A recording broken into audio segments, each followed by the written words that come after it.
Bonjour à toi et bienvenue au Message Lumière de la famille Myriam. Pour ceux qui ne me connaissent pas, mon nom est Georges Corbeil. Moi, c'est Lise Carrier. Et nous sommes des membres affiliés de la famille Myriam et nous sommes de Montréal. Oui, on chemine avec la famille Myriam depuis une trentaine d'années. Et on a des enfants, des petits-enfants. Et on est là aujourd'hui pour vous parler un peu de comment nous, on vit, cette vie de foi-là, tout simplement, au quotidien. Puis comment on cherche à connaître Jésus à travers l'Évangile. Et aujourd'hui, l'Évangile est tiré de, selon saint Marc, au chapitre 8. Aujourd'hui, Jésus est à Béthsaïde avec ses disciples, puis on lui amène un aveugle, puis on lui demande de le guérir.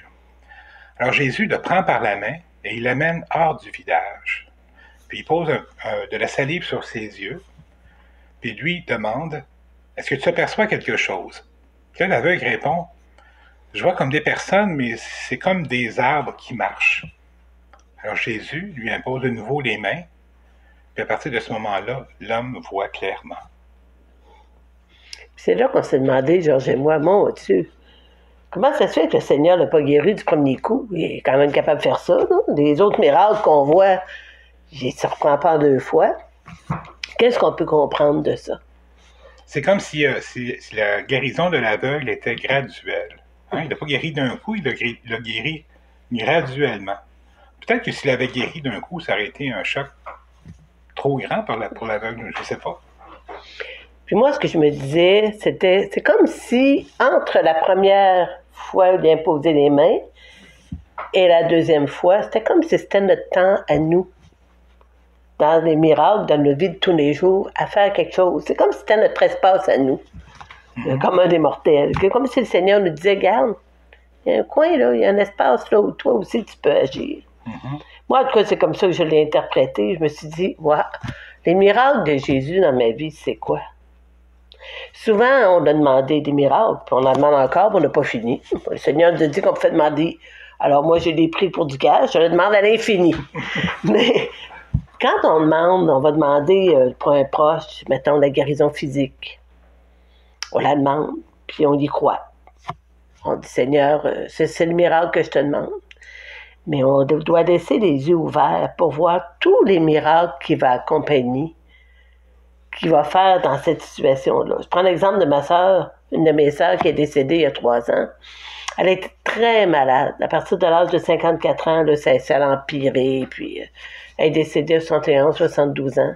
Et toutes ces années-là, à chaque fois, il y avait un pépin, il y avait un cancer, il y avait un AVC, il y avait toujours quelque chose. Chaque fois, on a demandé au Seigneur sa guérison. On a demandé au Seigneur beaucoup, beaucoup de choses. Et on a vu des tonnes de miracles qui n'ont pas été sa guérison. Miracle, elle est décédée quand même. Mais le miracle, ça a été de réunir des membres de la famille autour d'elle pour l'aider. Ça a été, quand on a eu besoin d'une résidence avec ses troubles cognitifs, on a prié, puis on a demandé au Seigneur, aide-nous, trouve-nous. On a trouvé une très bonne résidence pour elle. Pas parfaite, mais exactement pour elle. On a toujours eu l'aide qu'on a eu besoin. Moi, j'ai vu le miracle dans Georges, qui m'a soutenu toutes ces années-là. J'aurais jamais pensé pendant 17-18 ans soutenir ma sœur comme ça, avec mes d'autres membres de ma famille. J'ai vu le miracle de mes enfants qui priaient pour elle, qui me disaient, qui m'encourageaient, oui maman, puis ils allaient la voir quand ils pouvaient. On a vu plein de petits miracles, qui n'ont pas été les miracles qu'on avait demandé au départ, mais qui a été des tonnes de petits miracles dans notre vie, dans la sienne. Quand on les additionne, c'est peut-être encore un plus gros miracle que ce qu'on avait demandé. Fait qu'entre l'aveugle qui a vu un peu la première fois et complètement la deuxième fois, nous, ce qu'on a demandé au début, tout ce qu'on a vu entre les deux, jusqu'à son décès, ça a été des tonnes de miracles. Mais qu'ils nous ont demandé de la prière, qu'ils nous ont demandé de la foi, qu'ils nous ont demandé du soutien de nos proches, qu'ils nous ont demandé de nous dépasser. Ce qui est beau aussi dans la guérison de l'aveugle, c'est qu'après la première fois, quand il voyait comme des troncs d'arbres, il n'a pas été pris de panique en disant « Jésus, tu m'as guéri juste à moitié, laisse-moi pas de même, laisse-moi pas de même. » Hein? Il y avait confiance en lui.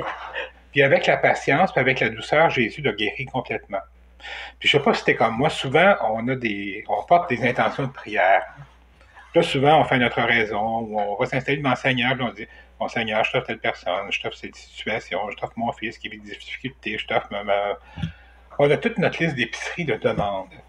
Puis ce qu'on pourrait faire, c'est... le Seigneur les connaît, nos demandes. Il sait les demandes qu'on porte au fond de nous.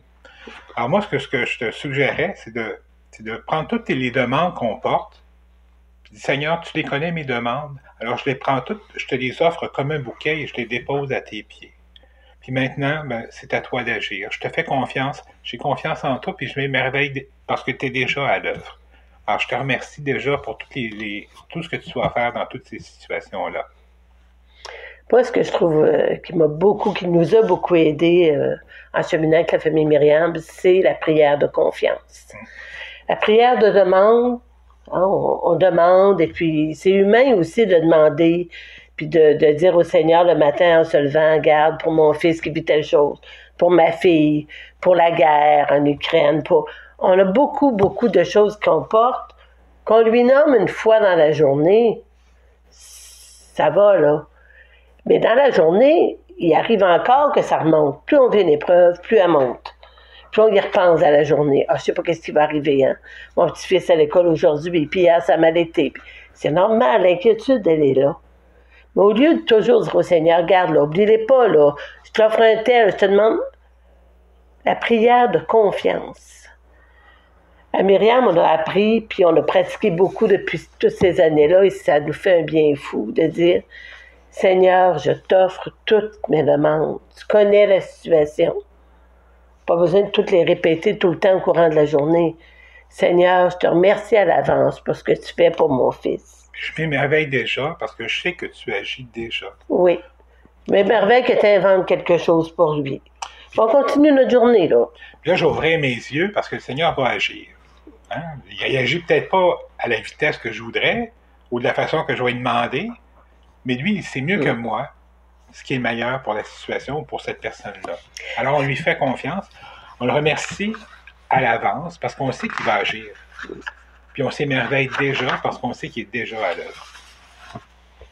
Ça, cette prière de confiance-là, là, ce que ça fait, c'est que ça nous enlève un gros poids. Là. Je te demande, puis je te demande, puis je te demande, Seigneur. C'est oui, Seigneur, je te demande. Tu nous as dit de tout t'adresser, on t'adresse ce qu'il y en est. Bon, on te remercie parce qu'on est certain que tu fais quelque chose dans cette situation-là. Et ça, par rapport à notre vie de foi, ça nous a beaucoup, beaucoup aidé, Georges et moi.